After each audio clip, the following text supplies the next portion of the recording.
Friends, welcome to paralegal study. 9 unit आज हम अपनी करते हैं जुडिशरी। तो देखो, काफ़ी इम्पोर्टेंट यूनिट है ये, और जिन भी स्टूडेंट्स को आगे कभी लॉ परस्यू करना है तो उनके लिए भी ये बेस्ट है। और जो ऑलरेडी लॉ के स्टूडेंट है, खैर वो तो इसकी इम्पोर्टेंस जानते ही हैं कि जुडिशरी जो है वो कितनी इम्पोर्टेंट हमारे लिए है। तो इसको हम सबसे पहले इंट्रोडक्शन देखते हैं। तो देखो, क्या है कि हमारे कॉन्स्टिट्यूशन में 3 टाइप के इंस्टीट्यूशन का जिक्र किया गया है: लेजिस्लेचर, एग्जीक्यूटिव एंड जुडिशरी।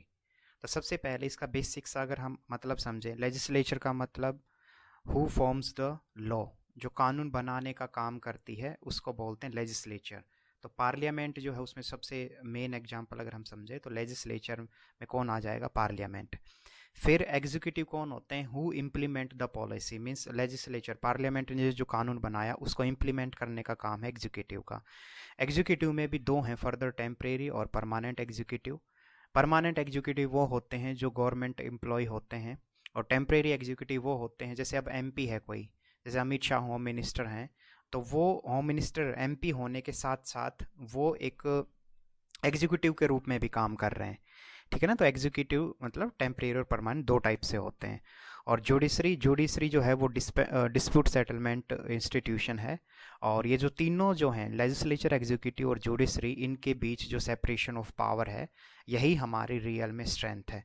और इसी में अगर, वैसे इसमें है नहीं हमारे पार्ट में इस चैप्टर में, बट अगर जोड़ दें एक कि मीडिया, तो 4 पिलर बनते हैं जो किसी भी डेमोक्रेसी को मजबूत बनाते हैं। ठीक है? तो अगर आपको कभी ऐसे सुनने में आए कि 4 मेन पिलर क्या हैं, तो उसमें ये 3 तो हो गए, लेजिस्लेचर, एग्जीक्यूटिव, जुडिशरी, और एक मीडिया को आप शामिल कर देंगे। और अदरवाइज मेन 3 इंस्टीट्यूशन ही पूछे जाएं गवर्नमेंट में, तो वो है लेजिस्लेचर, एग्जीक्यूटिव और जुडिशरी। ठीक है? तो जुडिशरी जो है, मैंने बताया, वो डिस्प्यूट सेटलमेंट का काम करती है। और इसके अलावा जुडिशरी के बहुत सारे काम हैं, वो हम अच्छे से इसमें देखेंगे। बट सबसे मेन चीज़ आप यही कह सकते हो कि जुडिशरी का काम ही क्या है? कॉन्स्टिट्यूशन के तहत काम करना। और एग्जैक्ट कॉन्स्टिट्यूशन का मतलब क्या है? जैसे कोई कानून बना या कोई भी किसी के साथ कुछ गलत होता है, किसी के फंडामेंटल राइट वॉयलेंट होते हैं, तो उस केस में सिर्फ जुडिशरी ही एक वो अथॉरिटी है जो देखेगी कि जो ये चीज़ कानून के तहत हुई है या नहीं हुई है। मीन्स लॉ, कोई भी रूल्स, रेगुलेशन और लॉ को अगर इंटरप्रेट करना हो, अगर उसको समझना हो, तो उसकी जो सही डेफिनेशन है वो कौन दे पाएगा? वो देगा जुडिशरी। ठीक है? तो इसके अलावा जुडिशरी जो है वो एज ए ट्रिब्यूनल के रूप में भी काम करती है। अब ये ट्रिब्यूनल्स क्या होते हैं? जैसे देखो, सबसे ऊपर है सुप्रीम कोर्ट, फिर राज्यों के ऊपर हर स्टेट में हाई कोर्ट्स होते हैं। ठीक है? और इसके अलावा नीचे डिस्ट्रिक्ट कोर्ट, ये सब होते हैं। ये तो एक हायरार्की है। लेकिन कई बार क्या होता है, जैसे कोई केस बहुत सारे बढ़ जाते हैं तो हम ट्रिब्यूनल्स भी बना देते हैं। जैसे इन्वायरमेंट से रिलेटेड कोई ट्रिब्यूनल बना दी, तो ये क्वासी बॉडी होते हैं। तो क्वासी बॉडी का मतलब भी है एक अर्ध रूप से इकाई। इसका मतलब क्या होता है? इसका मतलब है कि बर्डन को, जैसे जुडिशरी के ऊपर सुप्रीम कोर्ट है या हाई कोर्ट है, तो इसके ऊपर जो बर्डन है, उस बर्डन को कम करने के लिए जुडिशरी जो है वो ट्रिब्यूनल को सेटअप करती है। ठीक है? तो ये बेसिक सी चीज़ें हमने देखी इंट्रोडक्शन में। फिर हम चलते हैं evolution of judiciary in India, कि अगर हमें कोई लिखना आ जाए कि बिल्कुल हर चीज़ की एक हिस्ट्री तो होती है ना, तो हमारी जो इंडियन जुडिशरी है उसका इवोल्यूशन, कहाँ से उसकी उत्पत्ति होती है, उसकी हिस्ट्री क्या है।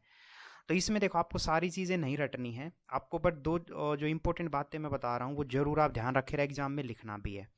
सबसे पहले आप जब लिखेंगे कि evolution of judiciary in India, तो उसको सबसे पहले हमें कॉलोनियल पीरियड में जाना होगा। जो ब्रिटिश जो टाइम पीरियड था उसमें हमें जाके इसके जो रूट हैं, जैसे एक पेड़ है, एक एग्जांपल मैं ये कहना चाह रहा हूँ, एक पेड़ आपको दिखाई दे रहा है। अब आपसे कोई पूछे कि ये जो पेड़ है ये कब बना था, इसकी जड़ें कहाँ हैं, तो बिल्कुल रूट में जाके देखोगे ना कि हाँ, ये कुछ साल पहले, कुछ टाइम पहले किसने लगाया था। इसी तरीके से है इंडियन जुडिशरी की जो जड़ें हैं वो हमें दिखते हैं कॉलोनियल पीरियड में। और उसमें भी स्पेशली आप ध्यान रखें the regulating act of 1773।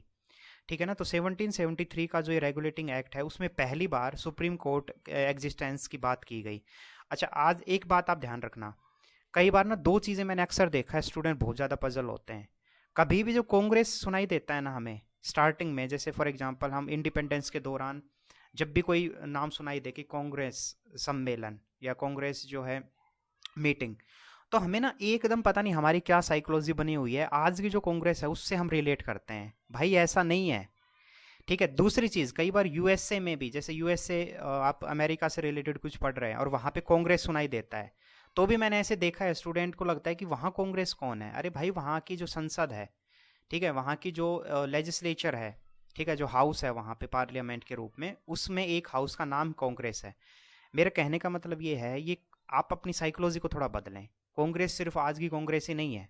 In the same way यहाँ पे मैं ये बोलना चाह रहा हूँ, सुप्रीम कोर्ट, मैंने अक्सर देखा है, इसमें लॉ वाले स्टूडेंट भी इसमें कई बार गड़बड़ कर देते हैं कि रेगुलेटिंग एक्ट ऑफ 1773 जो है, उसमें सुप्रीम कोर्ट के एग्जिस्टेंस की बात की गई है। तो उनको लगता है कि जो आज का जो सुप्रीम कोर्ट है दिल्ली का, ये उस समय 1773 में इसको बना दिया गया था। नहीं भाई, ये जो 1773 का रेगुलेटिंग एक्ट है ना, इसमें जिस सुप्रीम कोर्ट की बात की गई है, यहाँ वो सुप्रीम कोर्ट ये अपना इंडिया वाला सुप्रीम कोर्ट नहीं है। ये सुप्रीम कोर्ट का मतलब ही है कि एक्चुअल में क्या हुआ, एक कोर्ट सेटअप किया गया, और सुप्रीम वर्ड का मतलब ये है कि वो सबसे पावरफुल है। बस आप इस रूप में ध्यान रखें, ना कि आज का सुप्रीम कोर्ट। पहली चीज़ हुई। दूसरा, इसको कहाँ, इस कोर्ट को सेटअप किया गया था? कोलकाता में। ये बात होगी एक चीज़। अच्छा, उस समय जो सुप्रीम कोर्ट में कौन कौन थे? तो चीफ जस्टिस था और 3 जजेस थे, ठीक है ना। बाद में इसको घटा के 2 जज कर दिए गए। तो इसका मतलब 3 जो है इंपॉर्टेंट, उसमें सबसे पावरफुल पोजीशन देखें तो ऊपर चीफ जस्टिस, और फिर पहले 3 जज थे, बाद में रिड्यूस करके उन 2 जज कर दिया गया। अब इंटरेस्टिंग चीज़ देखो यहाँ पे, appointed by the crown and it was made the Kings court rather than the companies court. तो अगर ये मैं आपको ये लिखना क्या है कि according to the regulating act of 1773 the first supreme court came into existence in Kolkata, है ना, ये लिखा। फिर आप लिखेंगे कि ये जो कोर्ट है, इस कोर्ट में जो ये अपॉइंटमेंट है, जैसे जस्टिस जजेस की, तो this particular court appointed by the crown, तो मीन्स ब्रिटेन के जो राजा हैं, रानी, तो वहां से क्राउन की तरफ से इसको अपॉइंटमेंट किया गया। तो ये आप समझोगे तो एक तरीके से ये उनका कोर्ट है भाई। 1773 अगर देखें तो उस दौरान ईस्ट इंडिया कंपनी यहाँ पे थी। तब क्वेश्चन आता है कि वो ईस्ट इंडिया कंपनी का कोर्ट था? नहीं, वो ब्रिटेन ने सेटअप किया था इंडिया में, कोलकाता में इसको सेटअप किया था। और इस कोर्ट का मकसद ये था कि थोड़ा सा जो ये कंपनी है यहाँ पे, ठीक है ना, उसकी एक्टिविटीज को देखे।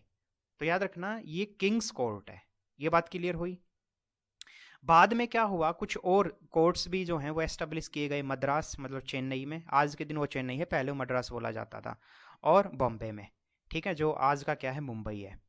तो इस चीज़ को भी ध्यान रखना। तो जो बैकग्राउंड में आप लिखेंगे, स्टार्टिंग इनिशियल में आप एवोल्यूशन लिखना हो तो आप कोलकाता का डाल लेंगे और लिखेंगे कि ये किंग्स कोर्ट था। फिर आप कहेंगे कि धीरे धीरे क्या हुआ, जो सुप्रीम कोर्ट की अदर ब्रांच खोली गई मद्रास में, और सबसे पहले चेन्नई, और फिर उसके बाद बॉम्बे में, ठीक है।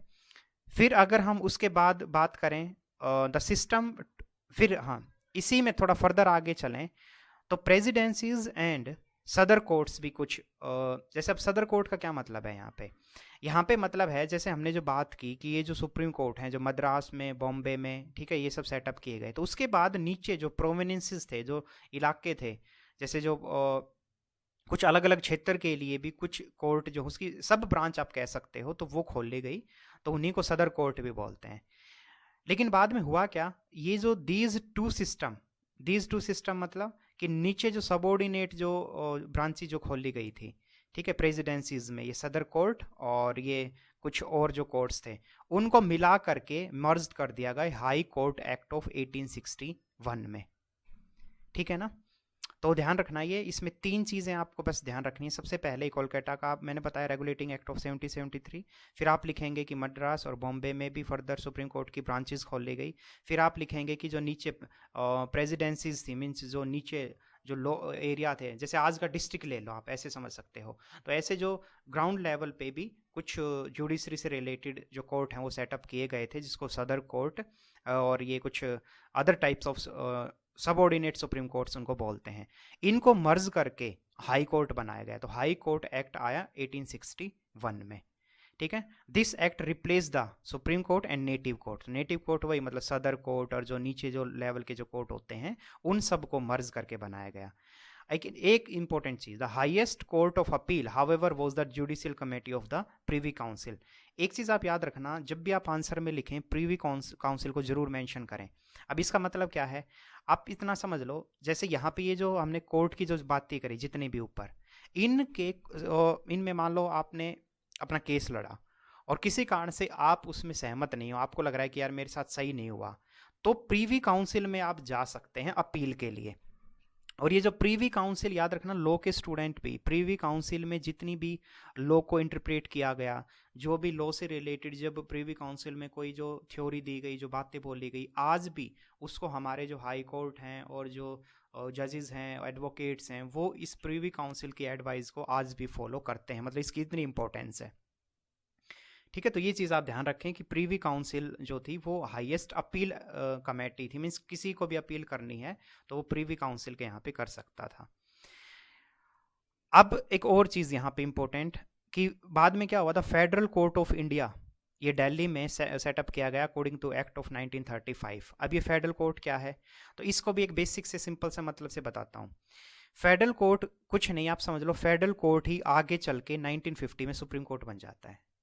ठीक है, फिर से बोल रहा हूँ, जो रेगुलेटिंग एक्ट आया था हमारा 1935 का एक एक्ट है, उस रेगुलेटिंग एक्ट 1935 के एक्ट में फेडरल कोर्ट को सेटअप करने की बात की गई और दिल्ली में इसको सेटअप किया भी गया। तो federal court of India was established in Delhi by the act of 1935। अब ये क्या है, it was an act as an intermediate appellate between the high court and the privy council. देखो प्रीवी काउंसिल मैंने बताया सबसे हाईएस्ट अथॉरिटी थी। ठीक है, तो अगर मान लो नीचे कोर्टों में कोई भी मामला फंसा तो वो पहले अब क्या कर सकते हैं, आप फेडरल कोर्ट में जा सकते हैं, और उसमें भी अगर बात नहीं बन रही तो आप प्रीवी काउंसिल के लिए जा सकते थे। तो मेन बस आप इतना समझो कि जो फेडरल कोर्ट है ये एक तरीके से इंडिया में जितने भी कोर्ट थे, ठीक है, चाहे वो अदर ब्रांचेस थे सुप्रीम कोर्ट की या फिर जो लोअर कोर्ट पे जो कोर्ट थे, हाई कोर्ट्स थे, उन सब के अगर आपको अपील करनी है, ठीक है, तो आप फेडरल कोर्ट ऑफ इंडिया में जा सकते हैं। तो ये जो फेडरल कोर्ट ऑफ इंडिया है ये काफ़ी इंपॉर्टेंट हो जाता है। फिर बाद में दिस कोर्ट मतलब ये जो फेडरल कोर्ट है continue to be function until 26 January 1950 the day independence India constitute was implemented. 26 जनवरी 1950 को आपको पता है हमारा संविधान लागू हो गया था, और उसी दौरान से फिर सुप्रीम कोर्ट जो है ये मतलब इसमें तब्दील हो गया। तो पहले वो फेडरल कोर्ट था, फिर वो सुप्रीम कोर्ट बना।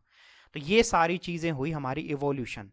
तो देखो कहाँ 1773 से पूरी चीज़ें स्टार्ट होके और फाइनली 26 जनवरी 1950 तक हम देखें तो पूरा का पूरा इसमें हमें कॉलोनियल पीरियड में ही हमारी जो जुडिशियल सिस्टम की जो जड़ें हैं वो दिखाई देती हैं। तो आप इसको ध्यान रखें।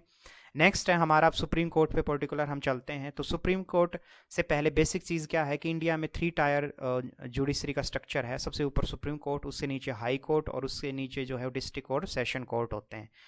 तो अगर हम बात करें सुप्रीम कोर्ट तो वही हाईएस्ट कोर्ट है, और सुप्रीम कोर्ट के नीचे लोवेस्ट जो हाई कोर्ट होते हैं।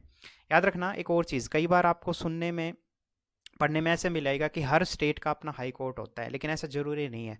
पार्लियामेंट के पास पावर है कि मतलब 2 राज्यों का एक कोर्ट भी वो बना सकती है। जैसे जो सबसे बेस्ट एग्जाम्पल है वो है पंजाब एंड हरियाणा। पंजाब और हरियाणा का अलग अलग हाई कोर्ट नहीं है, दोनों का मिला के एक हाई कोर्ट है। तो इसका मतलब हर एक राज्य का कोर्ट हो, हाई कोर्ट मतलब हर एक राज्य का हो, ऐसा जरूरी नहीं है। पार्लियामेंट ये डिसाइड करेगी। अगर उसको लगता है कि हाँ भाई हरियाणा का अलग से कल को हाई कोर्ट हो, पंजाब का अलग से हाई कोर्ट हो, तो वो ऐसा बना सकते हैं।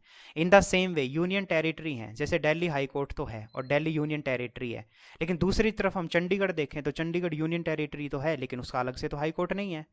वो वो हरियाणा और पंजाब के हाई कोर्ट में ही एक तरीके से उसको चंडीगढ़ वाले को भी उसमें शामिल कर दिया कि चंडीगढ़ का अलग से हाई कोर्ट ना होके वो पंजाब और हरियाणा का जो हाई कोर्ट, कॉमन जो हाई कोर्ट है, उसमें ही अपील कर सकते हैं।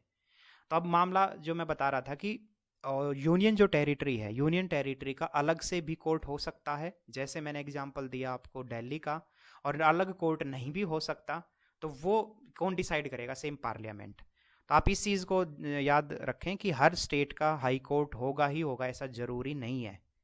ठीक है ना? तो सुप्रीम कोर्ट सबसे ऊपर, नीचे जो है वो हाई कोर्ट है, और हाई कोर्ट के नीचे district court, session court, subordinate court और माइनर कोर्ट जो हैं वो सब होते हैं। सुप्रीम कोर्ट जो है वो सबसे फाइनल अथॉरिटी है। मींस कभी भी कॉन्स्टिट्यूशन को इंटरप्रेट करना है, अगर संविधान की जो लैंग्वेज है वो सही बिल्कुल क्या है, और कोई भी जो मामला फंसता है, मान लो कि एग्जैक्ट कॉन्स्टिट्यूशन कहता क्या है, तो इसकी जो असली जो व्याख्या करने का जो राइट है या पावर जो है वो सुप्रीम कोर्ट के पास है। इसके अलावा जो सबसे बड़ी ताकत है सुप्रीम कोर्ट की वो है जुडिशियल रिव्यू। जैसे मान लो लेजिस्लेचर, पार्लियामेंट में कोई कानून बना और उस कानून में कुछ लूप होल हैं, या फिर सुप्रीम कोर्ट को लग रहा है कि यार इस कानून में ना कुछ गलतियां हैं या सही से उस फॉलो नहीं किया गया, जो प्रॉपर रूल्स रेगुलेशन जो प्रोसेस है उसको फॉलो नहीं किया है पार्लियामेंट ने कानून बनाने के लिए, तो उस केस में जुडिशियल रिव्यू की ताकत है सुप्रीम कोर्ट के पास। मीन्स अगर वो अच्छे से जांच करेगी और उसने पाया कि ये पर्टिकुलर जो लॉ है इसमें कुछ चीज़ें फॉलो नहीं की गई हैं सही से, तो सुप्रीम कोर्ट क्या कर सकता है, उस पर्टिकुलर लॉ को वॉइड कर सकता है। तो वॉइड, VOID, वॉइड का मतलब होता है एक तरीके से खत्म, ठीक है ना, फिर उस कानून की कोई भी वैल्यू नहीं रहेगी। तो जुडिशियल रिव्यू की पावर भी सुप्रीम कोर्ट के पास काफ़ी ज़बरदस्त एक पावर है। तो ये कुछ बेसिक चीज़ें हमने देखी। फिर हम चलते हैं सुप्रीम कोर्ट के ही कंपोजिशन एंड अपॉइंटमेंट पे। तो जो सुप्रीम कोर्ट है उसमें सबसे मेन है कौन, चीफ जस्टिस ऑफ इंडिया, और इसके अलावा 26 अदर जजेस होंगे। ध्यान रखना पहले जो इनकी जो सुप्रीम कोर्ट के जजेस की जो संख्या थी वो 8 जजेस थी, लेकिन बाद में उसको 26 कर दिया गया। तो सुप्रीम कोर्ट के कंपोजिशन में कौन कौन है, तो चीफ जस्टिस होंगे, तो वो पूरे चीफ जस्टिस ऑफ इंडिया कहलाएंगे। और आपको हमने प्रीवियस यूनिट्स में देखा था कि जो प्रेसिडेंट को जब शपथ दिलाते हैं वो चीफ जस्टिस ऑफ इंडिया ही दिलाते हैं, तो ये भी एक आप ध्यान रखें। तो चीफ जस्टिस ऑफ इंडिया और इसके अलावा 26 अदर जजेस होंगे सुप्रीम कोर्ट में, ये हुआ। फिर अगर हम बात करें कि जो प्रेसिडेंट ऑफ इंडिया हैं वो अपॉइंट करते हैं किसको, चीफ जस्टिस ऑफ इंडिया को, लेकिन किसकी एडवाइस पे, तो prime minister and council of ministers की एड एंड एडवाइस पे। इसके साथ साथ हम आगे भी देखेंगे जो कॉलेजियम जो सिस्टम है, मीन जो जजेस की ही एक प्रॉपर टीम होती है, वो अपने में से नाम सजेस्ट करती है PM को और उनके मिनिस्टर्स को, और फिर वो उस नाम में से जो हैं, कई बार तो मैक्सिमम केस में यही होता है, सीनियरिटी देखी जाती है। मतलब जैसे 4 जजेस के नाम भेजे कि भाई इन जजेस के ऊपर नाम के आप विचार करो चीफ जस्टिस ऑफ इंडिया के लिए, तो उसमें सीनियरिटी का सबसे ज़्यादा ध्यान रखा जाता है। और बाकी वो फिर PM के ऊपर और उनके ऊपर भी है, ठीक है ना, कि वो फिर जिस नाम को आगे प्रेसिडेंट के लिए भेजेंगे तो प्रेसिडेंट उसी नाम को फाइनल कर देंगे और फिर चीफ जस्टिस ऑफ इंडिया वहाँ से डिक्लेयर हो जाएंगे। इसमें अगर हम कुछ ये आर्टिकल की बात करें तो हमारा एक आर्टिकल है 124, उसका सब क्लोज 2, उसमें क्या है, प्रेसिडेंट शैल अपॉइंट जजेस of the supreme court after consulting other person. अब ये अदर पर्सन का मतलब क्या है वो मैं जैसे अभी जस्ट आपको जो बताई वो बता चुका हूँ। जैसे चीफ जस्टिस की जब अपॉइंटमेंट होती है तो मैंने बताया कि PM और मिनिस्टर्स की एडवाइस ली जाती है, और इसके अलावा जो जजेस जो हमने 26 जो जजेस की बात की, उन जजेस को अगर अपॉइंट करना हो प्रेसिडेंट को तो उसमें चीफ जस्टिस ऑफ इंडिया भी शामिल होंगे, वही PM और उनकी काउंसिल ऑफ मिनिस्टर्स, और इस तरीके से वो फिर सुप्रीम कोर्ट के जजेस के लिए नाम आगे रिकमेंड करेंगे। तो आर्टिकल 124 सब क्लोज 2 आप ध्यान रखें। फिर अगर हम बात करें आगे, the appointment of chief justice of India has become the matter of political controversy. ये मैं बता चुका हूँ आपको कि कई बार देखो मामला क्यों कंट्रोवर्सी का है। जैसे अभी थोड़ी देर पहले मैंने बताया कि जनरली सीनियोरिटी देखी जाएगी, कि जो सबसे सीनियर होगा ना, मान लो 3 लोगों के नाम सुझाए, ठीक है, या फिर भाई एक पर्टिकुलर एक ही नाम सुझाया मान लो, ठीक है, तो उस एक नाम जो है वो उसमें देखा कि उससे जो सीनियोरिटी में अगर देखें, मैंने क्या बताया, सीनियोरिटी ज़्यादा होती है, कि जो एज में सबसे ज़्यादा, एक्सपीरियंस में सबसे ज़्यादा है वही general chief justice of India बनता है।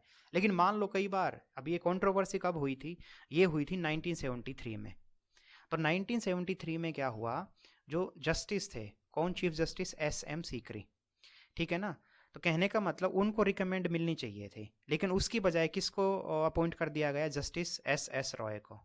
फिर से बोल रहा हूँ, ये जो इशू है कंट्रोवर्सी का 1973 में राइज होता है, कब, when the government of India appointed justice SS Roy as the chief justice of India superseding 4 other जजेस। सोच के देखो, मतलब उनसे ऊपर 4 जजेस थे सीनियरिटी में, लेकिन उन 4 जजेस के अलावा ये 5वें नंबर के जो थे इनको बना दिया गया चीफ जस्टिस ऑफ इंडिया। और बनना कौन चाहिए था, बनना चाहिए था SM सीकरी। तो कहने का मतलब यही है कि कई बार ये मामला बड़ा ही फंस जाता है, ठीक है, और ये कंट्रोवर्सी भी कई बार हो जाती है।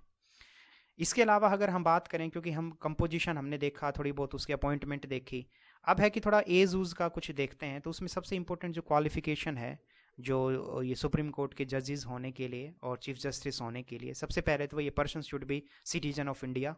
इसके अलावा जजेस of the high court, means 5 साल मिनिमम उन्होंने हाई कोर्ट के जज के रूप में काम किया हो, और should have an advocate of high court for at least 10 year. या फिर मान लो कोई हाई कोर्ट में एडवोकेट है और 10 साल उसको प्रैक्टिस करते हो गए हाई कोर्ट में, तो फिर वो भी एलिजिबल हैं। तो ये कुछ एलिजिबिलिटी क्राइटेरिया आप ध्यान रखें। फिर जो मैंने बात बताया था जी, जैसे चीफ जस्टिस ऑफ इंडिया का नाम जब आगे रिकमेंड करना हो तो उसमें कोलिजियम सिस्टम की भी मैंने बात की थी। तो ये जो कोलिजियम जो सिस्टम है ये भी बहुत इंपॉर्टेंट है। इस सिस्टम के तहत क्या होता है कि body of senior apex court जजेस are responsible for the appointment. जैसे मैंने कहा कि अब चीफ जस्टिस ऑफ इंडिया का नाम जब आगे रिकमेंड करना है तो ये जो कॉलेजियम सिस्टम की भी सुनी जाएगी। अभी सिस्टम में क्या होता है, इसमें जो हमारे सुप्रीम कोर्ट हैं उसके जो जजेस हैं वो सारे क्या करेंगे, बैठेंगे एक तरीके से विचार विमर्श करेंगे और वो फिर अपने में से किसी जजेस का जो नाम है वो मेंशन करेंगे।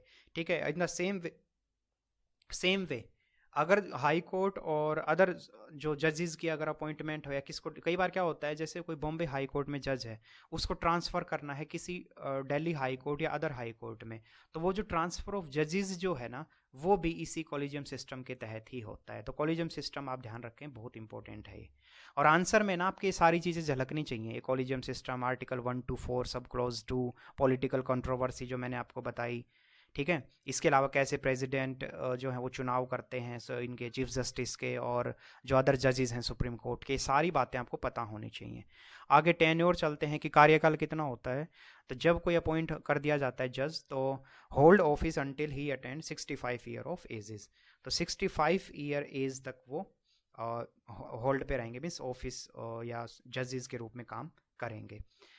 इसके अलावा एक और चीज़ आपसे कोई पूछ ले कि क्या जजेस को आप रिमूव कर सकते हैं, तो आप बिल्कुल कहेंगे कि हाँ रिमूव किया जा सकता है अगर उनके ऊपर मिसबिहेवियर और कुछ ऐसे गलत आरोप हैं तो। लेकिन इतना इजी नहीं है, जैसे प्रेसिडेंट को हटाना इजी नहीं है। हमने देखा था प्रीवियस यूनिट्स में कि प्रेसिडेंट जो है उसको इम्पीचमेंट के थ्रू ही हटाया जा सकता है। और इम्पीचमेंट एक प्रस्ताव, आप वो वर्ड याद रखें इम्पीचमेंट। तो उसके तहत क्या है कि 2/3 जो मेजोरिटी के साथ किसी भी, पहले लोकसभा में और फिर राज्यसभा में 2/3 मेजोरिटी के साथ आपको पास करवाना होगा कि हम प्रेसिडेंट जो है उसको हटाना चाहते हैं, तभी वो हटेगा। लेकिन आज तक कोई प्रेसिडेंट इम्पीचमेंट के थ्रू इंडिया में नहीं हटे हैं। तो सेम है अगर हम बात करें कि अगर किसी जज को भी हटाना हो, हमें सुप्रीम कोर्ट की यहाँ बात कर रहे हैं, तो इम्पीचमेंट के थ्रू ही हम उसको हटा सकते हैं। और सेम इम्पीचमेंट जो है वही सेम पार्लियामेंट में उसको 2/3 मेजोरिटी चाहिए ही चाहिए। एक इंटरेस्टिंग चीज़, क्या किसी को हटाया गया है, तो ये केस है 1991 का, फर्स्ट टाइम पे जब पार्लियामेंट में किसी जज के खिलाफ एक मुकदमा, ये इम्पीचमेंट जारी किया गया था। उनके नाम कौन था, उनका जो नाम था वो था वी रामास्वामी। अब ये क्या है, इसमें मामला ये है कि इनके ऊपर कुछ आरोप लगे थे कि इन्होंने, जब ये चीफ जस्टिस थे Punjab and Bombay high court के, तो उस दौरान इन्होंने कुछ ना कुछ इरेगुलरिटीज़ में कुछ गलत रिपोर्ट ऑडिट की थी, वो सब इनके ऊपर चार्जेस थे। तो फिर सेम है कि मिसबिहेवियर के रूप में इनके खिलाफ इम्पीचमेंट का प्रस्ताव लाया जाता है। लेकिन इंटरेस्टिंग चीज़ ये है, जब 1993 में इम्पीचमेंट आता है ना, तो मेजोरिटी जो है वो एब्सटेन कर जाती है, मीन्स ज़्यादातर जो मेंबर ऑफ पार्लियामेंट है वो वोट करते ही नहीं। तो मेजोरिटी कहने का मतलब हमने जो देखा था कि 2/3 मेजोरिटी चाहिए ही चाहिए, तो वो नहीं थी फेवर में। तो देखा जाए तो आपको क्या लगता है, इनको नहीं हटना चाहिए था ना। लेकिन मैं आपको एक चीज़ बता दूं, इम्पीचमेंट का प्रस्ताव आना ही अपने आप में बहुत बड़ी बेइज्जती होती है। तो वहाँ पे मामला यही हुआ कि बेशक से इनके खिलाफ चीज़ें ना गई हो, लेकिन बाद में इन्होंने खुद ही रिज़ाइन कर दिया। तो ये होता भी है। जो हमने प्रेसिडेंट के केस में जो मैंने आपको बताया था कि किसी भी प्रेसिडेंट को इम्पीचमेंट के थ्रू नहीं हटाया गया है, तो आप सोच के देखो कौन गवाह बनना चाहेगा, मीन्स को हिस्ट्री में अपना नाम इस रूप से दर्ज करवाना चाहेगा कि ये पहले प्रेसिडेंट है जिनको इम्पीचमेंट के थ्रू हटाया गया। भाई बहुत गंदी बेइज्जती हो जाती है। तो वो कई बार, मेरा कहने मतलब अगर मामला ऐसा फंसता भी है और इन जजेस को या सेम प्रेसिडेंट को लगता है कि यार हम बिना बात के फजियत होगी, एक पूरा नाम बदनाम होगा, तो वो रिज़ाइन कर जाते हैं। बट हाँ, आपको प्रोसेस जरूर पता हो तो 2/3 मेजोरिटी इम्पीचमेंट का प्रोसेस, और कभी किसी के खिलाफ लाया गया था तो प्रेसिडेंट के केस में तो नहीं आया है कभी इम्पीचमेंट। हाँ, लेकिन इस केस में अगर हम बात करें तो जस्टिस वी रामास्वामी के केस में आया था, लेकिन बाद में इन्होंने खुद ही रिज़ाइन कर दिया, तो वो इम्पीचमेंट के थ्रू इनको नहीं हटाया गया। ठीक है, तो ये टेन्योर के रूप में देखा, 65 ईयर तक आप काम कर सकते हैं। सैलरी अगर हम बात करें तो हमारी जो जुडिशरी को इंडिपेंडेंट रखने के लिए जो इनकी जो सैलरी है वो बिल्कुल फिक्स होती है। रेंट फ्री इनको ऑफिशियल रिकमेंडेशन मिलता है पूरा रहने को। इसके अलावा सिर्फ नेशनल कोई फाइनेंशियल इमरजेंसी अगर आ जाए उस दौरान इनकी सैलरी को रिड्यूस किया जा सकता है, अदरवाइज कभी भी इनकी सैलरी में से कोई भी कटौती हम नहीं कर सकते। तो ये अपने आप में इनकी पावर को दिखाता है। और जो कंसोलिडेटेड फंड ऑफ इंडिया है, मीन्स ये वो फंड है जो भारत सरकार जितना भी पैसा आता है ना वो सारा इसी फंड में आता है, और जब सरकार कोई भी खर्च करती है तो इसी में से निकालती है। तो ये कंसोलिडेटेड फंड ऑफ इंडिया में से इनकी सैलरी डिसाइड होती है। और जिस भी, याद रखना, जिस भी ऑफिसर की, जिस भी एग्जीक्यूटिव की या किसी भी पर्सन की कंसोलिडेटेड फंड ऑफ इंडिया से सैलरी जब डिसाइड होती है ना, तो आप मतलब मान के चलो कि उससे पावरफुल तो कुछ भी नहीं होता फिर, ठीक है ना। तो ये सब, और ये क्यों बनाया गया था, ये इसीलिए बनाया गया था ताकि पार्लियामेंट टाइम टू टाइम उसमें चेंज ना कर सके। ऐसा नहीं है कि आज मन किया तो सैलरी कम कर दी, कल को बढ़ा दी, कल को कटौती कर दी, ऐसे नहीं होगा, ठीक है ना। तो बिल्कुल संविधान की तरफ से ही इनको ये अधिकार मिला गया है। तो पावर इनको बहुत ज़बरदस्त है सैलरी के रूप में भी, और सारे जो इनको सुविधाएं मिलती हैं। अब है कि इम्यूनिटीज़, अगर हम बात करें तो इम्यूनिटीज़ का मतलब क्या है। इम्यूनिटीज़ का मतलब होता है कि एक तरीके से इनको स्पेशल अधिकार क्या है, तो वो है कि इनको हम क्रिटिसाइज नहीं कर सकते। जो जो शील्ड जो मिली हुई है इन जजेस को, पूरा हम चैप्टर टॉपिक पढ़ रहे हैं सुप्रीम कोर्ट का अभी, तो सुप्रीम कोर्ट के जो जजेस हैं वो पॉलिटिकल, ताकि कंट्रोवर्सी ना हो, या उनको एक तरीके से कवच किस चीज़ का मिला हुआ है, तो कवच मिला हुआ है क्रिटिसिज्म, हम नहीं कर सकते। इम्यूनिटी फ्रॉम क्रिटिसिज्म का मतलब ये है। वैसे देखो, इम्यूनिटी का मतलब होता है, मान लो आपकी, मैं कहूँ आपकी हेल्थ इम्यूनिटी बहुत अच्छी है, इसका मतलब क्या है कि आपके शरीर के अंदर जो क्षमता है बीमारी से लड़ने की, वो ज़बरदस्त अच्छी है। तो सेम है यहाँ पे, इम्यूनिटी का मतलब भी है कि एक तरीके से तुम्हारे पास जो ढाल है जिससे तुम बचाव करते हो। तो इनके पास जो इम्यूनिटी है वो है क्रिटिसिज्म, आप नहीं करेगा इनका कोई भी। सेम पार्लियामेंट भी इनके कंडक्ट को डिस्कस नहीं कर सकते। जैसे मान लो जजेस ने कुछ बोला, ठीक है, जजेस ने जो बात बोली तो उसको पार्लियामेंट में जाके हम उछाल नहीं सकते कि फलाने जजेस ने देखो ऐसे बोला, उसने ऐसे बोला, बिल्कुल भी नहीं। तो ये कहीं ना कहीं इनको एक स्पेशल का जो है इनको ताकत मिलती है कि ये अपनी बात बिल्कुल बिना किसी दबाव में रख सकते हैं। तो ये सारी चीज़ें हमारी सुप्रीम कोर्ट से रिलेटेड थी, उसका पूरा हमने फंक्शन। अब उसका ज्यूरिडिक्शन चलते हैं कि सुप्रीम कोर्ट की ताकत क्या है, कहाँ कहाँ तक वो काम करते हैं। तो आर्टिकल 141 जो है वो, उसमें साफ साफ लिखा हुआ है कि सुप्रीम कोर्ट ने जो भी बोला, जो भी डिसीजन लिया, वो पूरी इंडिया पे एप्लीकेबल होगा। तो ये आप ध्यान रखें, आर्टिकल 141। इसके अलावा जो सुप्रीम कोर्ट है उसकी ज्यूरिडिक्शन कितनी है, तो ओरिजिनल ज्यूरिडिक्शन, एपिलियंट ज्यूरिडिक्शन, एडवाइजरी और रिव्यू, ये बहुत इंपॉर्टेंट है। बड़े क्वेश्चन में हमेशा इनमें से क्वेश्चन आ सकता है कि ज्यूरिडिक्शन ऑफ सुप्रीम कोर्ट बताइए। तो पहले तो आप आर्टिकल 141 लिखेंगे कि जिसमें लिखा हुआ है कि सुप्रीम कोर्ट की जो जिन्होंने जो डिसीजन लिया वो पूरी इंडिया में अप्लीकेबल होगा, और 4 उनके ज्यूरिडिक्शन है अलग अलग। तो सबसे पहले चलते हैं ओरिजिनल ज्यूरिडिक्शन क्या है। तो ओरिजिनल ज्यूरिडिक्शन का मतलब ये है कि आर्टिकल जो 131 है वो ये कहता है कि मान लो यूनियन और स्टेट के बीच डिस्प्यूट हो जाए, जैसे अभी सेंट्रल गवर्नमेंट है और मान लो वेस्ट बंगाल गवर्नमेंट है, इसके बीच कोई डिस्प्यूट मामला फंस जाए, तो उस केस में यूनियन और स्टेट के बीच जो डिस्प्यूट है उसको देखेगा कौन, सुप्रीम कोर्ट। सेम कई बार राज्य राज्यों के बीच, जैसे मान लो केरला हाई कोर्ट है, तो केरल का कोई मामला है और सेम बेंगलोर का कोई मामला है, इन दोनों में, दो स्टेट में, केरल और कर्नाटक में, सॉरी, कर्नाटक और केरल में डिस्प्यूट हो गया, तो दो सेटलमेंट, जो दो स्टेट के बीच जो डिस्प्यूट है उनको भी रिजोल्व कौन कराएगा, सुप्रीम कोर्ट। तो ये ध्यान रखना, ये आर्टिकल 131 के तहत बहुत इंपॉर्टेंट पावर है सुप्रीम कोर्ट की। इसके अलावा जो फंडामेंटल राइट को प्रोटेक्ट करने की जिम्मेदारी भी सुप्रीम कोर्ट की है। तो यूनिट जो 4 है उसमें हम अच्छे से देख चुके हैं ये पूरा फंडामेंटल राइट से रिलेटेड चीज़ें। बस अभी मैं इंपॉर्टेंट, अगर इसमें हम सुप्रीम कोर्ट से रिलेटेड चलें तो आर्टिकल जो 32 है वो स्पेशल हमें ताकत देता है हर एक पर्सन को कि अगर हमारा फंडामेंटल राइट का वोलेशन हुआ है तो हम सुप्रीम कोर्ट में अप्रोच कर सकते हैं अकॉर्डिंग टू आर्टिकल 32 मीन्स 32। और फंडामेंटल जो राइट के तहत मीन्स उसको बचाने के लिए सुप्रीम कोर्ट के पास क्या क्या पावर है, तो रिट जारी वो कर सकते हैं, हर्बे कॉर्पस, क्यो वारंटो, प्रोहिबिशन और सर्टियोरी और मैंडेमस। अब ये होते क्या हैं, ये भी ऑलरेडी हम यूनिट 4 में बहुत अच्छे से डिस्कस कर चुके हैं, लेकिन फिर भी अगर क्योंकि यहाँ पे आ गया तो एक बार दोबारा मैं 1 मिनट में बता देता हूँ। हर्बे कॉर्पस का मतलब होता है किसी पर्सन को इलीगल रूप से, गलत तरीके से उसको कस्टडी में डाल दिया, ठीक है, उसका कोई कसूर नहीं था, कोई गुनाह नहीं किया था, तो उस केस में अगर आप रिट जारी करते हैं, आप अपनी पिटीशन डालते हैं हाई कोर्ट में, सॉरी सुप्रीम कोर्ट में, तो सुप्रीम कोर्ट क्या कर सकता है, हैबस कॉर्पस जारी करके उस पर्सन को रिहा करवा सकता है, ये पावर है। मैंडेमस का क्या मतलब होता है, मैंडेमस का मतलब होता है कोई इंसान अपनी लीगल ड्यूटी को अच्छे से निभा नहीं रहा है, मान लो कोई ऑफिसर है, कोई अपना काम नहीं कर रहा है, कोई भी जो ड्यूटी अपनी नहीं कर रहा है, और ड्यूटी उसको करनी चाहिए क्योंकि वो संविधान ने उसको पावर दी है, तो अगर वो पर्सन ड्यूटी नहीं कर रहा है तो मैंडेमस के तहत कोर्ट उसको ऑर्डर दे सकता है कि भाई अपनी ड्यूटी को परफॉर्म करो तुम। प्रोहिबिशन का क्या मतलब होता है? प्रोहिबिशन का मतलब होता है प्रिवेंट ए कोर्ट और tribunal from doing something in excess of its authority.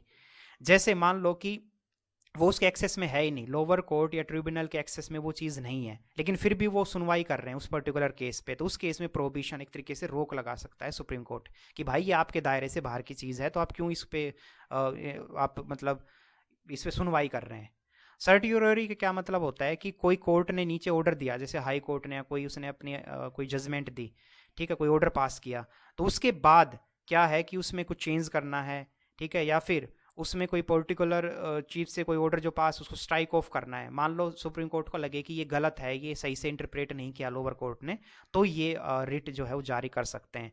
और क्यो वारंटो का मतलब क्या होता है? एक पर्सन है जो पुलिस की वर्दी पहन के और पुलिस बन के घूम रहा है, लेकिन एक्चुअल में वो पुलिस ऑफिसर है ही नहीं, तो उस केस में क्यो वारंटो का मतलब ये होता है कि सुप्रीम कोर्ट उससे पूछ सकता है कि भाई व्हाट अथॉरिटी, किस रूप से तू ये सब काम कर रहा है, ठीक है ना। तो ये वेरियस टाइप के रिट हैं जिनके तहत सुप्रीम कोर्ट जो है वो डायरेक्शन देता है, ठीक है। ये हुआ इंपॉर्टेंट, और ये सारा जो है हमारा ओरिजिनल ज्यूरिडिक्शन हमने देखा। फिर हम चलते हैं एपिलेंट ज्यूरिडिक्शन। एपिलेंट ज्यूरिडिक्शन का मतलब क्या है कि जो नीचे केस हुए, जैसे कोई सिविल केस या क्रिमिनल केस, कोई भी केस हुआ और lower court means high court ने कोई डिसीजन सुनाया, तो उसकी हम अपील कर सकते हैं किसमें? सुप्रीम कोर्ट में। तो आर्टिकल 132 क्या कहता है? The constitution provide for an appeal to the supreme court. तो सिविल केस हो, क्रिमिनल केस हो, उनसे रिलेटेड जो भी फाइनल ऑर्डर दिए हैं हाई कोर्ट ने, उस ऑर्डर को हम चैलेंज कर सकते हैं सुप्रीम कोर्ट में, आर्टिकल 132। आर्टिकल 133 ये कहता है कि जो नीचे सेम लोअर कोर्ट के जो डिसीजंस हैं, अगर वो कहीं ना कहीं उसमें जर्नल इंपॉर्टेंस दिखाई देती है, means question of law of journal importance, इसका मतलब ध्यान से सुनना, question of law of journal importance का मतलब नीचे जो हाई कोर्ट ने कोई जजमेंट दी, लेकिन उसमें कोई ऐसा लॉ को इंटरप्रेट करने की बात आ रही है जो बहुत जरूरी है, मीन्स सुप्रीम कोर्ट को लग रहा है कि ये सही से इंटरप्रेट नहीं किया गया है हाई कोर्ट ने, और इसको इसको अच्छे से एक्सप्लेन करना, इस पर्टिकुलर लॉ की इंपॉर्टेंस बहुत जरूरी है, तो उस केस में भी आर्टिकल 133 के तहत हम अपील कर सकते हैं सुप्रीम कोर्ट में, ठीक है। और वो फिर सुप्रीम कोर्ट जो है वो बिल्कुल ओपिनियन अपना देंगे। आगे है आर्टिकल 134, उसमें क्या है? Provides the supreme court with appellate jurisdiction in criminal matter for any judgment. Criminal से रिलेटेड अगर स्पेशल हम जजमेंट की बात करें, जैसे मान लो कोई आपको डेथ किसी को सुना दी, डेथ पेनल्टी, ठीक है ना, तो उस केस में क्या है?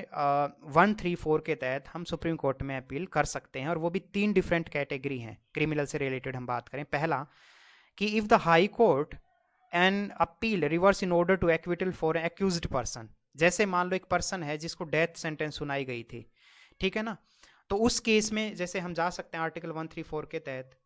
दूसरा है कि नीचे मान लो कोई केस चल रहा है और सेम उसको लोअर कोर्ट, जो नीचे हाई कोर्ट से भी नीचे जैसे कोर्ट होते हैं, तो वो कई बार जिन्होंने डेथ पेनल्टी सुनाई और हाई कोर्ट ने भी उसी सजा को बरकरार रखा, तो उस केस में हम जा सकते हैं, ठीक है। तो इस तरीके से मतलब ये जो डेथ से रिलेटेड जितने भी हमारे मैटर्स होते हैं, ठीक है ना, स्पेशल क्रिमिनल मैटर और लाइफ सेंटेंस से रिलेटेड जो होते हैं, उसमें हम अपील कर सकते हैं 134।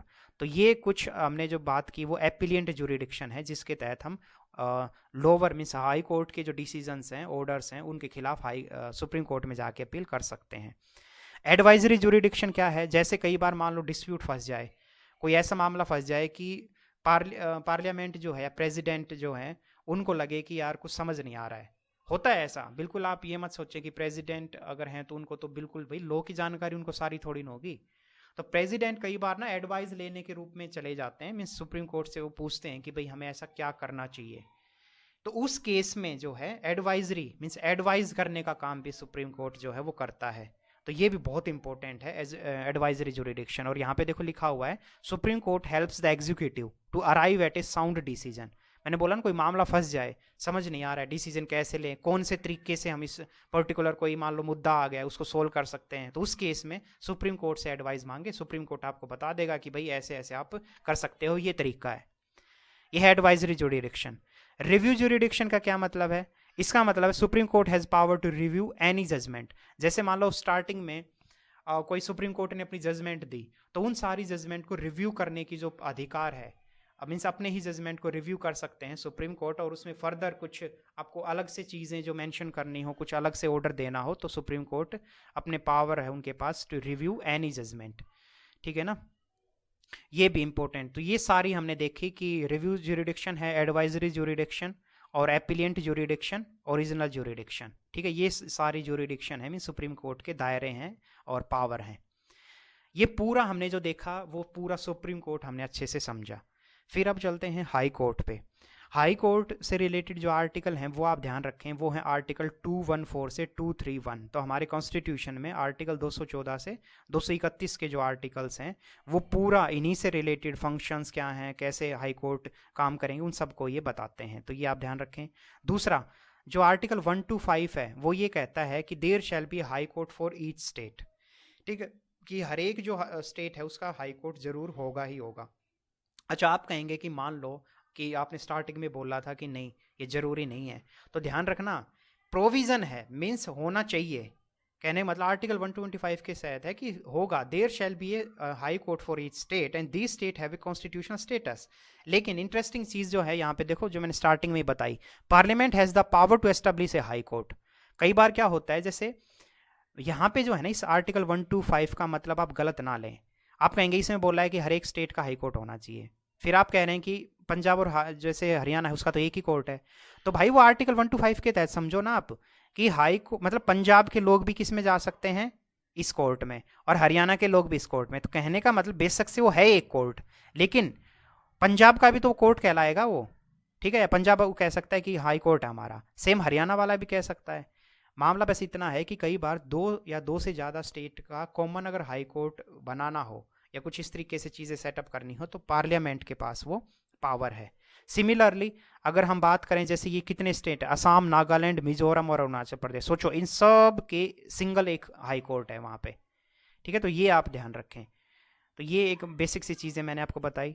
इसके अलावा यूनियन टेरिटरी के केस में भी मैं स्टार्टिंग में ही आपको बता चुका, जैसे दिल्ली है तो दिल्ली का अलग से हाई कोर्ट है, तो ये भी पार्लियामेंट डिसाइड करेगी। बाकी कुछ अदर यूनियन टेरिटरी हैं, जैसे फॉर एग्जांपल हम बात करें कि हाई कोर्ट जो पौंडीचेरी है, पौंडीचेरी का जो हाई कोर्ट है वो उसमें अलग से पौंडीचेरी जो है उसका अलग से कोर्ट नहीं है, मद्रास हाई कोर्ट उसको देखता है।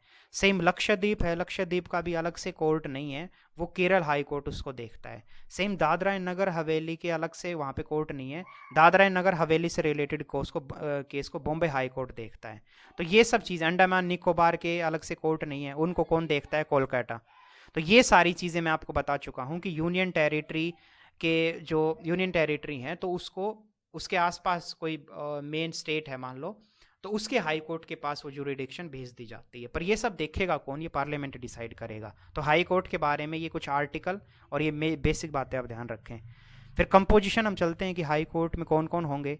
तो मिनिमम नंबर देखो, याद रखो सुप्रीम कोर्ट में एक चीफ जस्टिस थे और 26 जजेस थे। तो क्या हाई कोर्ट में ऐसा कुछ फिक्स है, तो आप कहेंगे नहीं, नो मिनिमम नंबर ऑफ जजेस, यहाँ पे फिक्स नहीं है। वो प्रेसिडेंट देखेंगे टाइम टू टाइम कि संख्या बढ़ानी है या कम करनी है। एक और चीज़, हाई कोर्ट में जो अपॉइंटमेंट होती है जस्टिस की, ठीक है, और जो जजेस की, वो कौन करता है, उसमें किस किस की एडवाइस लेते हैं, प्रेसिडेंट। तो एक तो चीफ जस्टिस ऑफ इंडिया की, और इसके अलावा गवर्नर, क्योंकि ये राज्यों से रिलेटेड मामला भी है ना थोड़ा, तो गवर्नर उस पर्टिकुलर स्टेट के और चीफ जस्टिस ऑफ इंडिया, इनसे एडवाइस ले करके जस्टिस जो हैं, जो chief justice of high courts होते हैं या जजेस ऑफ हाई कोर्ट, उनकी अपॉइंटमेंट होती है। इसके अलावा अगर हम बात करें कि कई बार एक और यहाँ पे इंपॉर्टेंट चीज़ है कि the president is required to consult the chief justice of the high court, the constitution has provide the appointment of additional जजेस। जैसे मान लो मैंने कहा कि बॉम्बे हाई कोर्ट है, ठीक है, या फिर अभी पंजाब की मैंने बात की, हरियाणा का जो कॉमन हाई कोर्ट है, तो उसमें मान लो जजेस हैं, ठीक है। तो लेकिन अगर प्रेसिडेंट को लग रहा है कि यार कुछ एडिशनल जजेस भी वहाँ होने चाहिए क्योंकि वहाँ काम बहुत ज़्यादा आता है, तो प्रेसिडेंट जो है वो एक्स्ट्रा जो हैं जजेस की अपॉइंटमेंट भी कर सकते हैं। लेकिन याद रखना वो टेम्परेरी पीरियड के लिए होगी और वो भी 2 साल के लिए, 2 साल से ज़्यादा नहीं। इस बात का भी आप ध्यान रखें। इसके अलावा अगर हम बात करें कि सुप्रीम कोर्ट में जो एज थी वो थी मैक्सिमम 65 एज तक आप रह सकते हैं ऑफिस में, और यहाँ पे हाई कोर्ट के जो जजेस के लिए है वो है 62, ये आप याद रखें। इसके अलावा प्रेसिडेंट जो उनके पास पावर है कि वो जजेस को ट्रांसफ़र कर सकते हैं, और अगर आपसे कोई पूछे क्या हाई कोर्ट के जो जजेस होते हैं क्या हम उनको भी हटा सकते हैं, तो वही सेम है जो हमने बात की थी सुप्रीम कोर्ट के जजेस के केस में, कि सुप्रीम कोर्ट के जजेस को हटाना इतना इजी नहीं है, इम्पीचमेंट के थ्रू ही आप हटा सकते हो। In the same way, same process follow करना पड़ता है हमें हाई कोर्ट के जजेस को हटाने के लिए भी। इसका मतलब यहाँ से साफ बात समझ आती है कि हाई कोर्ट के जजेस की भी पावर जो है वो बिल्कुल भी कम नहीं है, वो भी बहुत पावरफुल है। ये पूरा कंपोजिशन हमने देखा हाई कोर्ट का। अब ज्यूरिडिक्शन पे चलते हैं कि जो ये हाई कोर्ट हैं वो करते क्या हैं। तो सबसे सेम चीज़ वही सिविल, क्रिमिनल, ये सब मैटर को वो देखते हैं। इसके अलावा फंडामेंटल राइट के जो डिस्प्यूट होते हैं, या फिर जैसे यूनियन और स्टेट के बीच जो कोई डिस्प्यूट हो जाए, कोई रेवेन्यू मैटर फंस जाए, तो उन सबको भी ये हाई कोर्ट ही देखता है। इसके अलावा हाई कोर्ट के कुछ 4 एडिशनल पावर भी हैं जो बहुत इंपॉर्टेंट हैं। पहली कि फंडामेंटल राइट को अगर जब इन्फोर्समेंट करवाना हो, मीन्स उसको लागू करवाना हो, तो याद रखना हाई कोर्ट के पास ज़्यादा पावर है फंडामेंटल राइट को इन्फोर्स कराने के केस में। दूसरी, अगर हम बात करें कोई ट्रिब्यूनल सेटअप करना है या ट्रिब्यूनल से रिलेटेड कोई केस है, कोई अदर उसके नीचे जो डिस्ट्रिक्ट कोर्ट, सेशन कोर्ट, ये सारे जो कोर्ट हैं, उनमें कोई रूल रेगुलेशन या कोई ऐसा इशू फंसा, तो उस दौरान हाई कोर्ट उनको इंस्ट्रक्ट भी कर सकता है, उनको गाइड कर सकता है, उनको एडवाइस दे सकता है, डायरेक्शन दे सकता है। तो ये भी बहुत इंपॉर्टेंट है, पावर ऑफ सुपरिटेंडेंस। आगे है the power of transfer cases. Subordinate cases, मान लो कोई लोअर कोर्ट में कोई मामला फंस रहा है और वहाँ पे वो केस की सुनवाई नहीं हो रही है, तो हाई कोर्ट उसको अपने ज्यूरिडिक्शन में भी ले सकता है, उनके पास ये पावर है। इसके अलावा जो हाई कोर्ट में ऑफिसर होते हैं और जो सर्वेंट्स होते हैं, जो गवर्नमेंट एम्प्लॉय, उन सब की अपॉइंटमेंट की पावर भी हाई कोर्ट को दी गई है। तो ये सारी चीज़ें आप ध्यान रखें, जो जजेस हाई कोर्ट का ज्यूरिडिक्शन जो हमने देखा। तो ये पूरा हाई कोर्ट हमारा दोस्तों ऊपर हो गया। अब चलते हैं सबऑर्डिनेट कोर्ट। तो सबऑर्डिनेट कोर्ट में कौन कौन आएंगे? तो एडिशनल डिस्ट्रिक्ट कोर्ट हुआ है, सब court, municipal magistrate court, special judicial magistrate class 2, इसके अलावा स्पेशल जुडिशियल मैजिस्ट्रेट क्लास 1, और नीचे लोअर कोर्ट में अगर बात करें पंचायत कोर्ट और ग्राम पंचायत, पंचायत अदालत। याद रखना ये जो सबसे नीचे है ना, जैसे ये जो मैंने बताया बॉटम, बिल्कुल बॉटम ऑफ द जो पंचायत कोर्ट जिनको बोला गया है, याद रखना इनको हम कोर्ट नहीं कह सकते। बस आप कह सकते हो कि छोटे मोटे मामला जो है वो यहाँ पे थोड़ा सा सुना जाएगा और नीचे ही पंचायत ही उसको डिसाइड कर देगी। सही मायने में जो कोर्ट का जो नीचे जड़ें जो हैं वो शुरू होती हैं इन कोर्टों से। कौन से? तो ये जो है कि जुडिशियल मैजिस्ट्रेट जो class 1 court, judicial magistrate class 2, additional court, फिर डिस्ट्रिक्ट कोर्ट, ये सारे जो कोर्ट हैं, इस तरीके से हायरार्की ऊपर चलते चलते फिर हाई कोर्ट, फिर सुप्रीम कोर्ट, ऐसे हायरार्की चलती है। ठीक है, तो ये सबऑर्डिनेट कोर्ट में आप ध्यान रखें। तो ये हाई कोर्ट के नीचे ही आएंगे जितने भी सारे मैंने कोर्ट अभी बात की। इसके अलावा मान लो डिस्ट्रिक्ट कोर्ट जो होते हैं, क्योंकि अब राज्य है, मान लो स्टेट, हर एक स्टेट में डिस्ट्रिक्ट्स तो होंगे ही, तो हर एक डिस्ट्रिक्ट्स में क्या होता है कि डिस्ट्रिक्ट कोर्ट्स जो होते हैं, तो उन डिस्ट्रिक्ट कोर्ट्स में जो मामला फंसता है, जैसे गार्जियन एक्ट है, कोई वार्ड एक्ट है, लैंड एक्विजिशन से रिलेटेड कोई एक्ट है, तो ये सारी जो चीज़ें जो हैं ये डिस्ट्रिक्ट कोर्ट जो हैं वो सब अपील में जाते हैं। सेम मान लो मैंने कहा कोई नीचे सबसे पहले जो कोई भी केस सुनवाई होती है, कोई क्राइम हुआ या कोई सिविल केस है, तो सबसे पहले लोअर कोर्ट से ही वो शुरू होता है और उसी के बाद जो है ऊपर फर्दर हायर कोर्ट की तरफ वो चीज़ें जाती हैं। अगर हम बात करें कि इनके जो सबऑर्डिनेट जो कोर्ट्स होते हैं, तो इसमें अपॉइंटमेंट कैसे होती है, तो 2 तरीके से अपॉइंटमेंट होती है। एक तो जुडिशरी का अलग से एग्ज़ाम होता है, जो ये सबऑर्डिनेट जजेस के लिए जो एग्ज़ाम होता है। तो जैसे बॉम्बे अपना अलग से जुडिशरी का एग्ज़ाम लेगा, राजस्थान अपना अलग से लेगा, केरल अपना अलग से लेगा, इस तरीके से।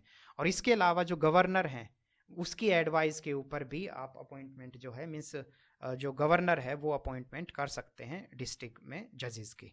ठीक है, तो दोनों तरीके से आप अपॉइंटमेंट करते हो, ये आप ध्यान रखें। तो ये जो है बेसिक सी चीज़ें हमने देखी सबऑर्डिनेट कोर्ट के बारे में।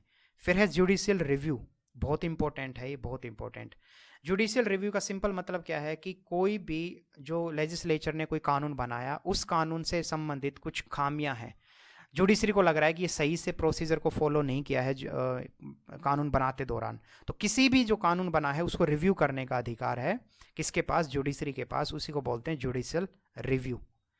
और इसके अलावा अगर हम बात करें, आर्टिकल जो 13 है वो क्या कहता है? Provide that state shall not make any law which take away और abridges fundamental right. Means fundamental right से रिलेटेड मान लो कोई चीज़ हमें निकालनी है या उसमें ऐड करनी है, तो याद रखना आर्टिकल 13 ये कहता है कि राज्य के पास कोई भी अधिकार वो नहीं है।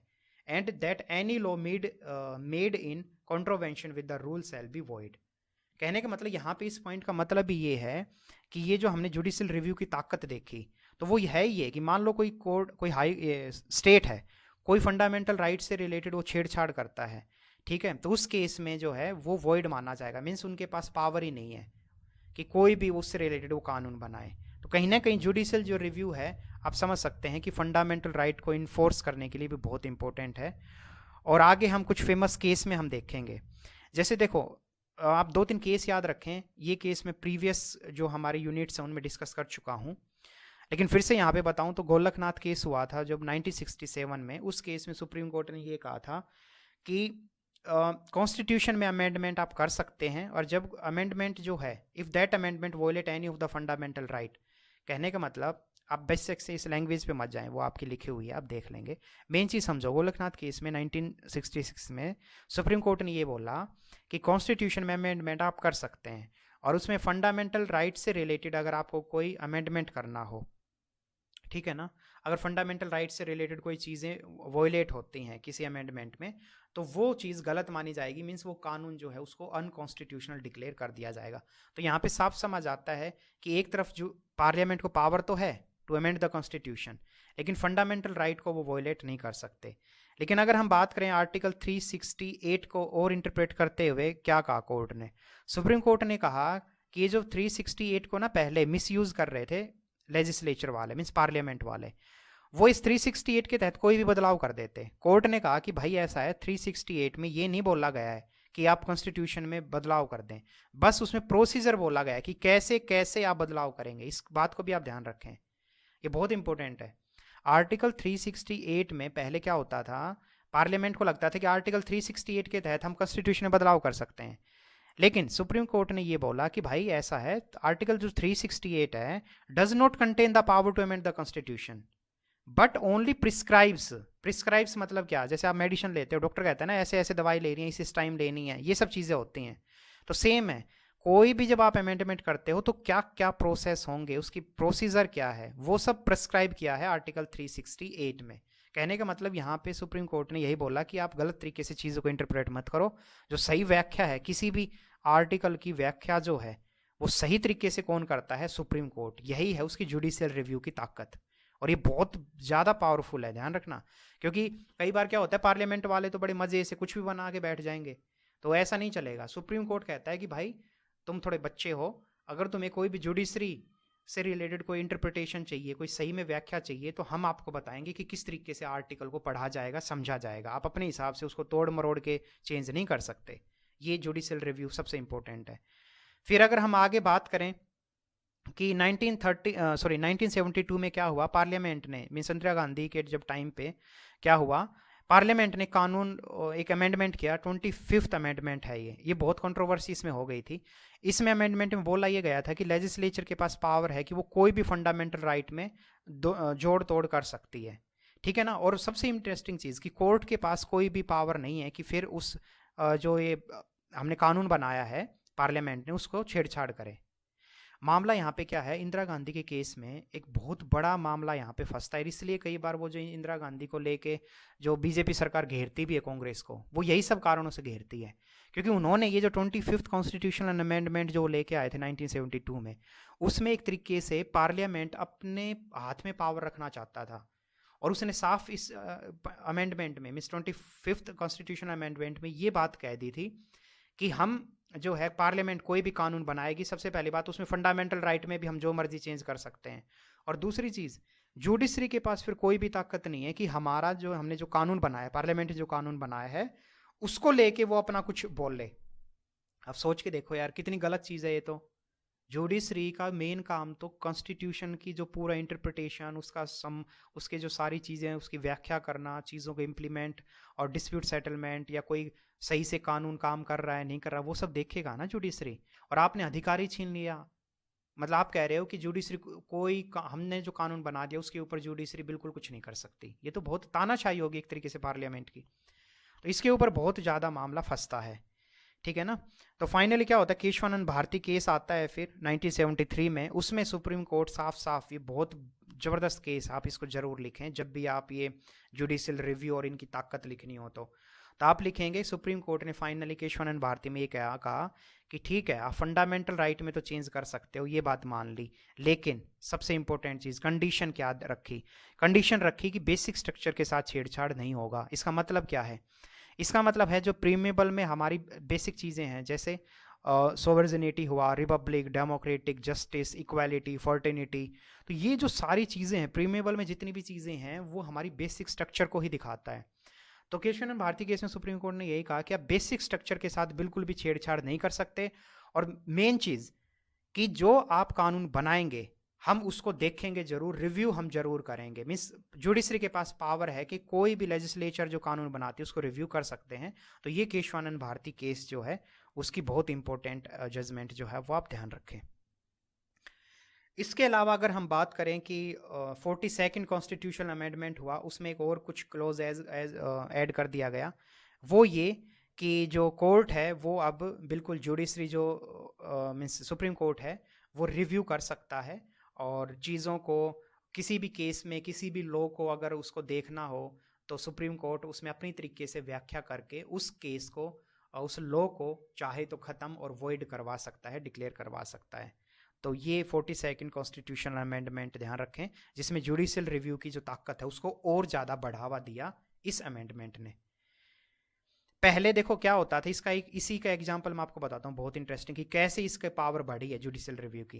देखो पहले एक कॉन्सेप्ट था लोकस स्टैंडी का। इसका मतलब क्या है, लोकस का मतलब ये होता है ओनली पर्सन। अब इसका मतलब ध्यान से सुनना, आपके साथ क्राइम हुआ है, मान लो कोई आपके साथ बहुत बड़ा क्राइम हुआ, तो सिर्फ आप, क्योंकि आपके साथ हुआ है ना वो, तो आप ही कोर्ट में जा सकते हैं। ये है लोकस स्टैंडी। स्टैंडी का मतलब कोर्ट में जाके खड़ा होना, लोकस मतलब सिंगल पर्सन, ओनली पर्सन, जिसका कोई भी जिसके साथ गलत हुआ है।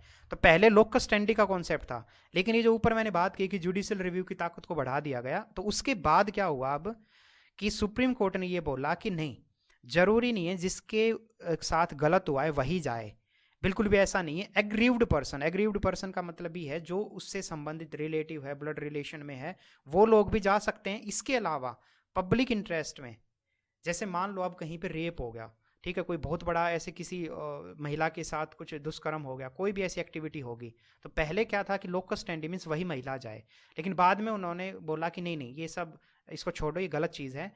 महिला नहीं, उसके रिलेटिव भी जा सकते हैं, ब्लड वाले जा सकते हैं, और इवन जैसे हम पब्लिक में हैं, अगर हमें लग रहा है कि किसी महिला के साथ गलत हुआ है तो हम भी जाके कोर्ट में सुप्रीम कोर्ट में जा सकते हैं। तो ये है, इसका मतलब क्या है, सोच के देखो कि पब्लिक इंटरेस्ट में भी आप जो है पिटीशन जारी कर सकते हो, अपनी केस जो है फाइल कर सकते हो सुप्रीम कोर्ट में। तो उसके बाद ये PIL का कॉन्सेप्ट आया, पब्लिक इंटरेस्ट लिटिगेशन। इसका मतलब ही है कि जो चीज़ें पब्लिक इंटरेस्ट में हैं उस केसेस के लेके भी हम सुप्रीम कोर्ट में जा सकते हैं।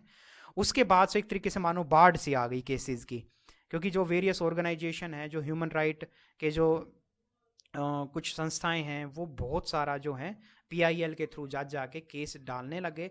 और इससे कहीं ना कहीं हम बात करें तो नो डाउट जो प्रेशर है एक तरीके से, वो पार्लियामेंट या जो जैसे पहले पुलिस ऑफिसर थे वो किसी को भी गिरफ्तार कर लेते थे और बहुत सारा अत्याचार करते थे, कहीं ना कहीं वो सब चीज़ें भी फिर उनके ऊपर भी अंकुश लगा है, क्योंकि PIL को थ्रू जो है सुप्रीम कोर्ट अब मैक्सिमम चीज़ों पे निगरानी जो है वो कर सकता है। फिर इसके अलावा ही अगर हम बात करें और फर्दर किस तरीके से चीज़ें बढ़ी हैं, तो देखो 1990 के आसपास फिर national commission on women, national commission of minorities, backward classes, SC ST के लिए कमीशन, ट्राइबल के लिए, इन सब के लिए कमीशन सेटअप किए गए। सबसे important national human right commission, जेलों में जैसे कैदी हैं तो उनको भी बेसिक चीज़ें मिल रही हैं नहीं मिल रही, ठीक है, और भी बहुत सारी जो नेशनल ह्यूमन राइट कमीशन वाले आजकल हर जगह उनकी बहुत ज़बरदस्त ताकत है। और ये जो नेशनल ह्यूमन राइट कमीशन वाले हैं ये पुलिस वगैरह की तो रेल बना देते हैं, जब अगर ये संग से अपना किसी निर्दोष को अगर उठा के जेलों में अगर डालते हैं, टॉर्चर करते हैं और बहुत बुरी तरीके से मारते हैं। पहले कस्टोडियल डेथ बहुत होती थी, तो उसमें NHRC वाले अब बहुत इंपॉर्टेंट रोल प्ले करते हैं। मीन्स उनसे ये चीज़ें थोड़ी सी लगाम लगी है। तो ये सारी भी चीज़ें कहीं ना कहीं दिखाती हैं जुडिशियल रिव्यू या सुप्रीम कोर्ट की जो ताकत है वो किस तरीके से बढ़ी है। ये पूरा इसमें कुछ केसेस का जिक्र किया मैंने और बताया स्टेप बाय स्टेप कैसे जुडिशियल रिव्यू की ताकत बढ़ के और यहाँ तक हम पहुँचे हैं। लास्ट में है रिफॉर्म से रिलेटेड, बस एक बात आप ध्यान रखना कि ये अक्सर बीच बीच में ऐसा होता है कि जो हमारे जजेस हैं जब भी, या फिर चीफ जस्टिस ऑफ इंडिया जब भी कोई कॉन्फ्रेंस होती है, वो हमेशा बोलते हैं कि पेंडिंग केस बहुत ज़्यादा बढ़ रहे हैं, तो सरकार जो है वो और ज़्यादा कहीं ना कहीं फंड एलोकेट करे, या फिर जो जुडिशरी जो जो नीचे लेवल पे, जो ग्राउंड लेवल पे जो बिल्कुल लोग हैं उन तक इंसाफ पहुँचे और जो पुअर पीपल हैं उनको भी इंसाफ मिले।